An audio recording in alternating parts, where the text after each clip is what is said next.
Response to Betty Bowers explains traditional marriage.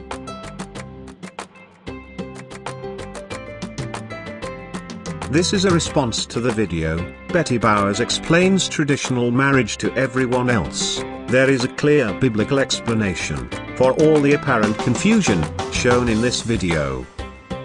The explanation is as follows. God's idea of marriage was, is, and will always be the same. One man to one woman, for life. We know this, because, in the beginning when God created the institution of marriage, He made it between Adam and Eve. One man to one woman. God confirmed this, when He came to earth in the person of Jesus Christ. The biblical account in Mark, chapter 10, verses 2 to 7 says, some Pharisees wanted to test Jesus. So they came up to Him, and asked if it was right for a man to divorce his wife. Jesus asked them, what does the law of Moses say about that? They answered, Moses allows a man to write out divorce papers and send his wife away. Jesus replied, Moses gave you this law, because you are so heartless. But in the beginning, God made a man and a woman. That's why a man leaves his father and mother, and gets married.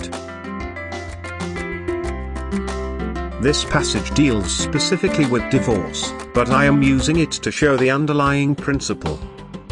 According to Genesis chapter 1, verse 28, the underlying principle is expressed in God's primary command to the human race, to have dominion.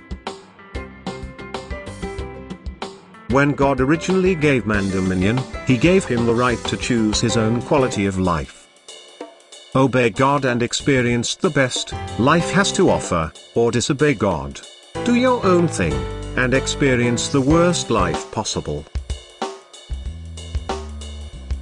Man chose disobedience, and has been reaping the results, ever since.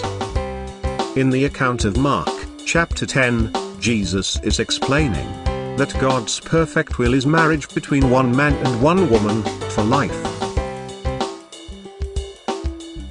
But because of the entrance of sin in the human experience, God has to allow for these different scenarios, because He originally gave mankind the authority to run his own life, as he sees fit.